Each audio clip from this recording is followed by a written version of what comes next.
I used to be a weird Warriors kid. Now I'm a weird Warriors adult. Each week, I'm discussing a chapter of the iconic books by Aaron Hunter. My name is Charlie, and in today's episode, I will be talking about Chapter 3 of Book 1 of the series The Prophecies Begin, titled Into the Wild.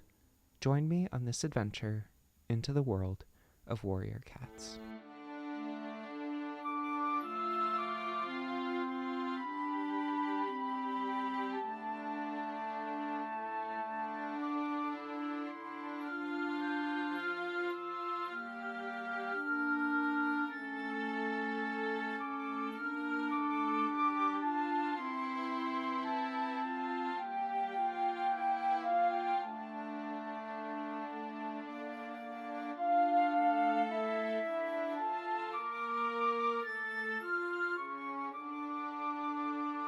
So we're finally getting a longer chapter with Chapter 3, and the chapter art seems to be Rusty hunting a mouse, probably in one of his dreams, because at the very beginning, this says that morning as Rusty slept off his night's wanderings, the mouse dream came again, even more vivid than before. So I guess he was up all night, and then he's sleeping in the morning and dreaming of the mouse again. But it says, but this time he was aware of being watched. Shining from the shadows of the forest, he saw dozens of yellow eyes. The clan cats had entered his dream world. But then he wakes up, and the sun is out, and remember he has to meet Lionheart at sun high, which I guess would be noon. It says that he wonders about if he really wants to leave this comfortable life. I mean, he knows he wants to, but he also knows it will be less comfortable. So he's just thinking about that. And then he goes out into the garden and talks to Smudge about what he did the night before. And Smudge is very shocked. And he can't believe that Rusty met some of the wild cats out in the woods, or that he was invited to join them. He says, please don't go, Rusty. I might never see you again. And Rusty says, don't worry, my housefolk will get another cat. You'll get on with him fine. You get along with everyone. And Smudge says, but it won't be the same. And Rusty says, that's just the point. If I stay around here till they take me to the cutter, I won't be the same either. And Smudge asks about the cutter, and Rusty says, the vet. So this is our first official confirmation that they have been talking about the vet, basically getting spayed or neutered. He says, to be altered like Henry was. And Smudge keeps trying to convince Rusty to stay, but Rusty insists. And Smudge says, fair enough. I can see I can't stop you, but at least let's spend one more morning together. And then it says that Rusty found himself enjoying the morning even more than usual, visiting his old haunts with Smudge. And I was kind of thrown off by the word haunts. I guess that's just a word for like places they would hang out. Haunts, noun definition. According to the AI overview, it's a place that is frequently visited, often for social or recreational purposes. So yeah, okay. He also goes to share words with the cats he had grown up with. I kind of find that to be amusing because he's so young, yet he's thought of it as like he's grown up with them. He becomes more and more impatient to see Lionheart, and then it says Rusty jumped down from his garden fence for the last time and crept into the woods. And this is a huge moment. He's finally taking that leap for good, potentially. And then it says he had said his goodbyes to Smudge. Now all his thoughts were focused on the forest and the cats who lived in it. And I find it kind of interesting that they decided to skip the actual goodbye scene between Smudge and Rusty.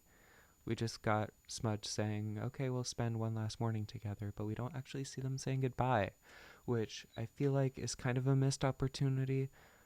But I also get it because we're trying to get to the point, like we're getting to the warriors part of warriors, you know, like this is just showing Rusty's past that he doesn't feel super connected to. Like he still appreciates the other cats and the places, but at the end of the day, he's meant to be a warrior. So then Rusty goes into the woods right where he met the cats the previous night. And it says Rusty could smell the same cat scent as last night, but he had no idea whether it was old or new. And then suddenly we hear, "You have a lot to learn. Even the tiniest clan kit knows when another cat is nearby." And it is Lionheart. And he asks Rusty, "Can you tell if I'm alone?" Like they're already testing his abilities. And Rusty can tell that Blue Star and Graypaw aren't here this time, which Lionheart says is correct, but he says someone else is here, and it is White Storm. Then Lionheart tells Rusty to relax before your fear scent brings unwanted attention, because Rusty's feeling intimidated by White Storm. Then White Storm and Lionheart lead Rusty to the ThunderClan camp, and Rusty has some trouble keeping up with them. It says that their pace barely slowed as they led him over fallen trees that they cleared in a single leap, but which Rusty had to scramble over paw by paw. So this is showing that he's less experienced, but he is still able to keep up with them in the end. They had to jump across deep gullies churned up by a two-legged tree eater. And then I found this interesting. It says they had to wade through some water. It says Rusty had never put a paw in water before, but he was determined not to show any signs of weakness, so he narrowed his eyes and followed, trying to ignore the uncomfortable wetness that soaked his belly fur. I thought it was interesting because Lionheart and White Storm are able to go through very easily, yet they're ThunderClan, not RiverClan. Isn't what distinguishes RiverClan is that they're not scared of water? But maybe it depends. Maybe they wouldn't swim, but they can walk through a small bit of water. I don't know. And then they finally get to the outside of the camp, and Rusty strains to see any signs of life, but he doesn't detect any. But then White Storm tells him to use his nose. And Rusty can smell a lot of different cats, and he says, "I can smell cats." But Lionheart and White Storm exchange amused looks. And Lionheart says, "There will come a time, if you are accepted into the clan, when you will know each cat scent by name." And then they go through a thick patch of gorse, which I don't know if I ever looked up what gorse is, but I just kind of pictured it as a plant. So let's look that up. Gorse. Oh, I never pictured it having flowers on it. It has like yellow flowers. That's pretty. Okay. And then they enter ThunderClan, and it says, beyond the gorse, a clearing opened up. The ground at the center was bare, hard earth, shaped by many generations of paw steps. And Rusty looks around and sees there are cats everywhere, sitting alone or in groups, sharing food or purring quietly as they groomed one another.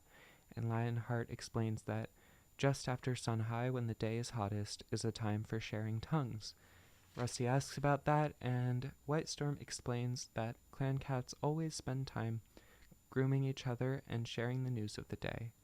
We call it sharing tongues. It is a custom that binds the members of the clan together. And it says the cats had obviously smelled Rusty's foreign scent, for heads began to turn and stare curiously in his direction. And Rusty looks around the camp, and Lionheart points out where the kits stay, which they call the nursery, and Rusty can hear the kittens inside, and he watches a ginger she-cat squirm out through a small gap in the front. I don't remember which character that is. And it says that must be one of the queens, which queens is their word for mothers.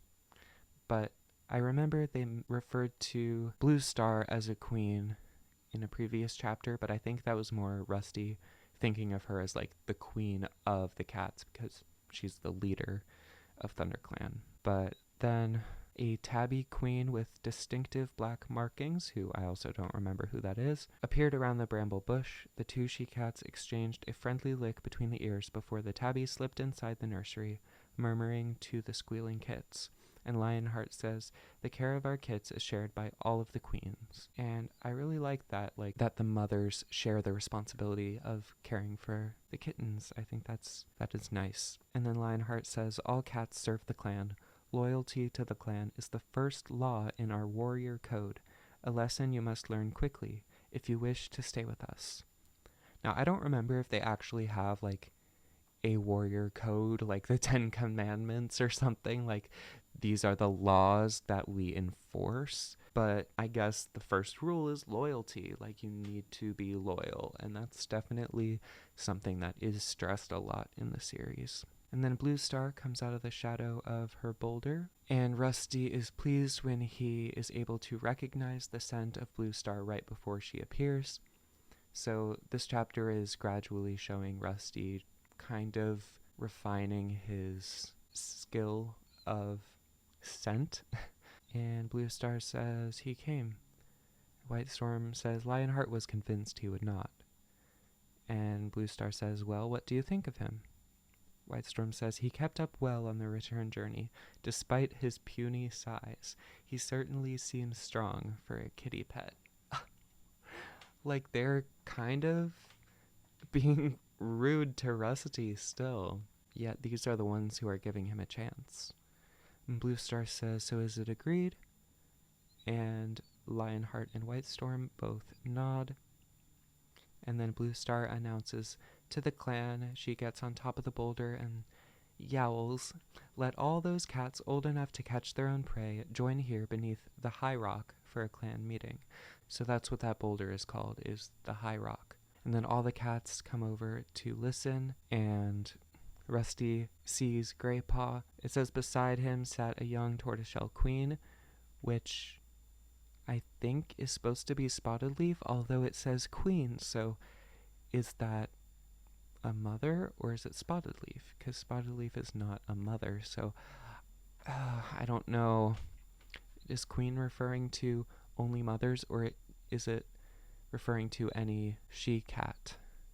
Are she-cat and queen interchangeable, or is queen only for like an adult she-cat? I don't know.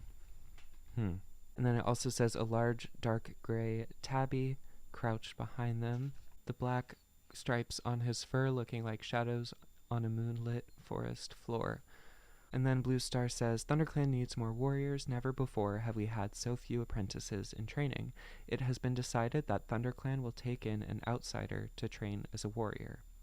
And then there's a bunch of protests from the crowd. And Blue Star silences them and says, I have found a cat who is willing to become an apprentice of ThunderClan.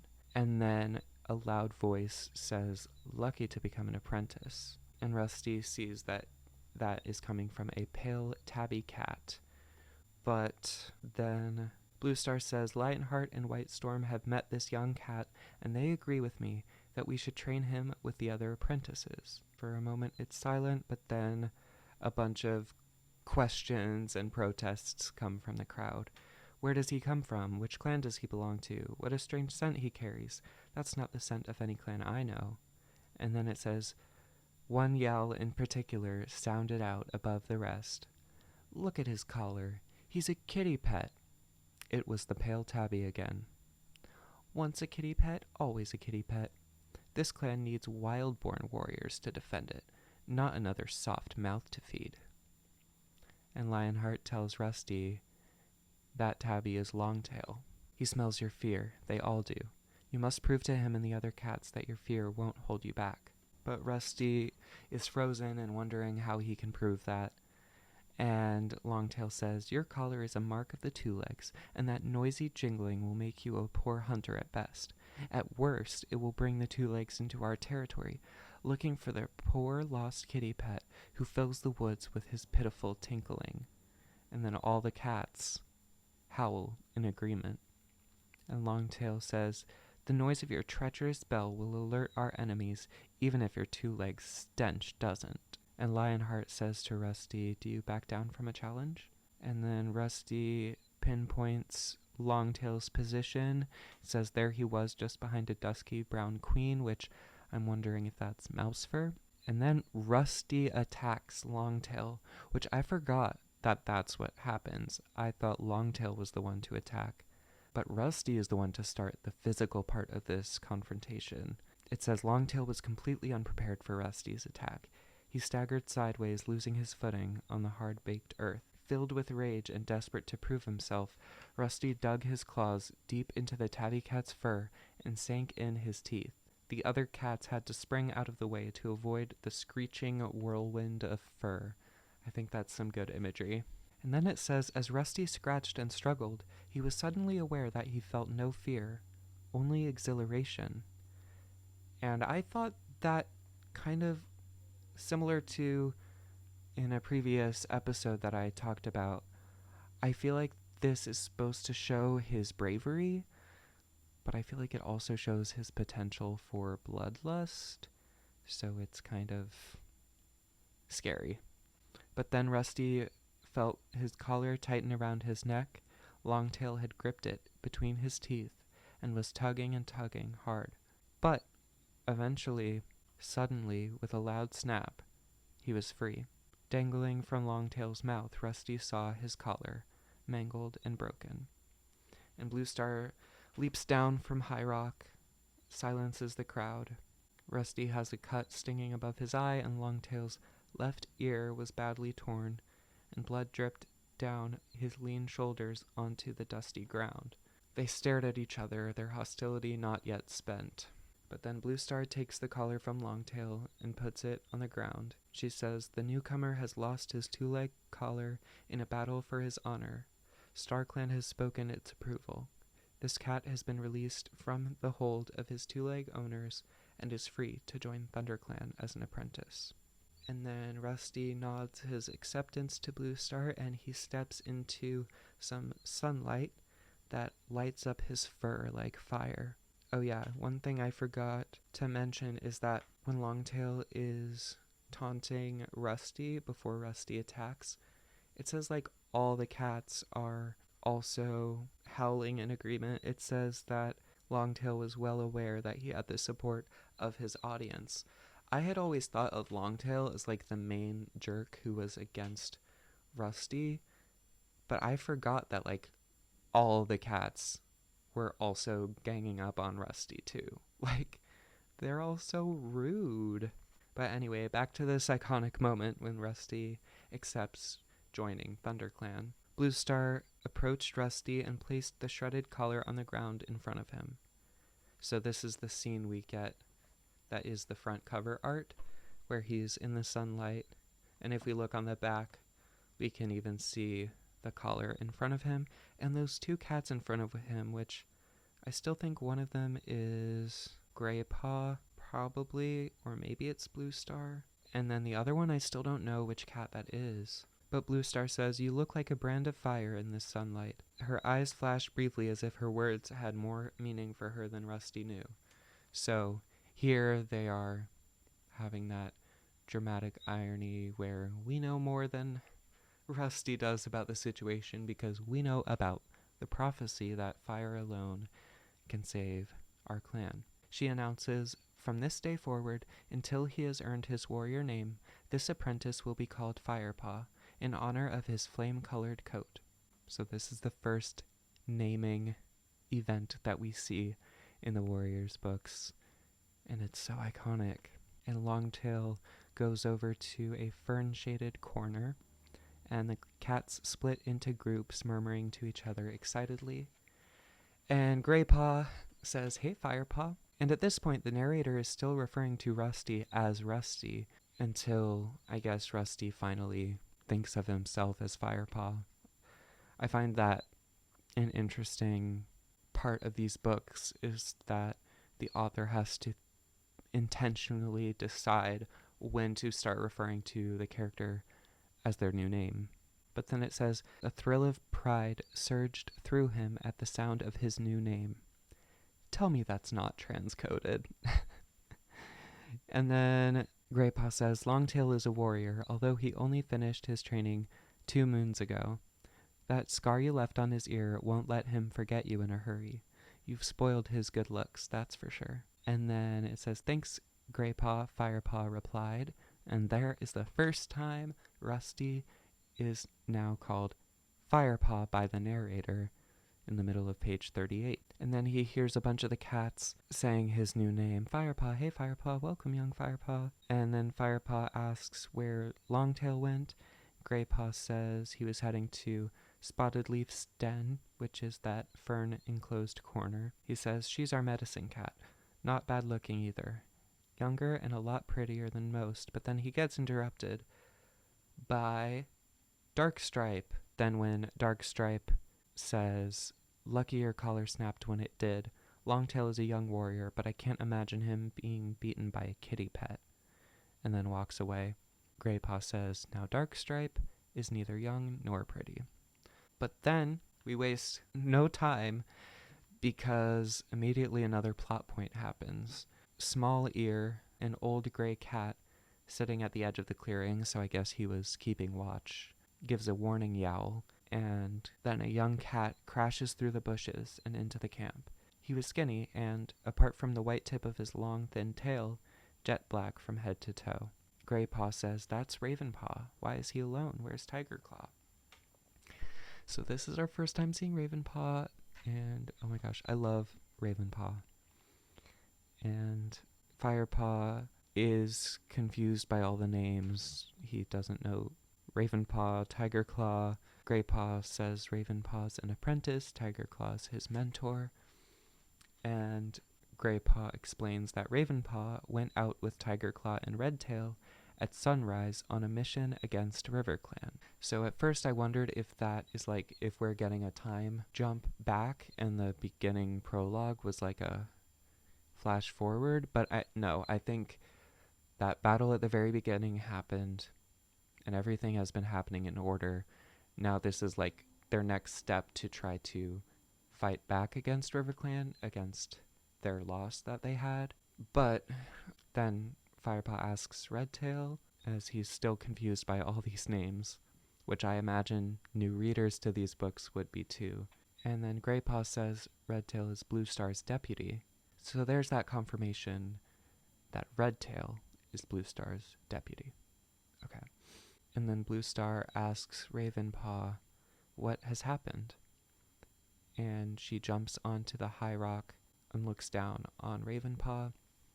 It tells him to speak, and then Ravenpaw jumps onto the high rock beside Bluestar. Oh yeah, and the dust around him turned red with blood.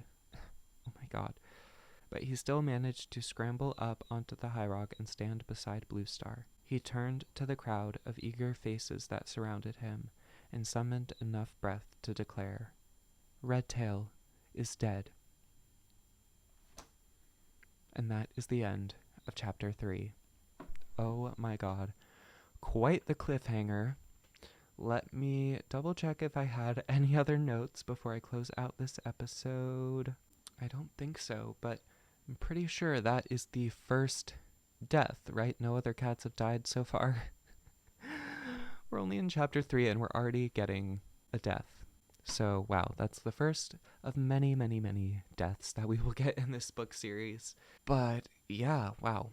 Ends with quite the cliffhanger. It's pretty dark, and I am impressed by how no time is wasted in this chapter. Like, we're getting plot point by plot point, and even in the very short lull after Rusty gets his name and before Ravenpaw arrives, we get introduced to Darkstripe. So, like, it's being very efficient in how we are given information as the story also progresses. And I think it's very impressive in how it is able to do that. And it's very engaging. And even with all the different warrior names, I feel like they do a good job of reminding us who's who and what's what and what's going on, while still keeping us wondering what will happen next. So I'm impressed by the writing of this series, and I'm excited to keep diving into it in future episodes. I'm kind of surprised we didn't get any appearances from Lucky, my cat, in this episode, but you'll probably see him more in future episodes if you subscribe. And if you subscribe on Substack for just $5 a month, you'll get access to the spoiler versions of these episodes, as well as the comment section and other bonus content. So please consider subscribing, or you can subscribe for free and you'll still be able to listen to the main episodes spoiler free, and it's also available on YouTube. But yeah, that is about it for this week. Thank you so much for listening, and I will see you next time. This has been Into the World of Warrior Cats.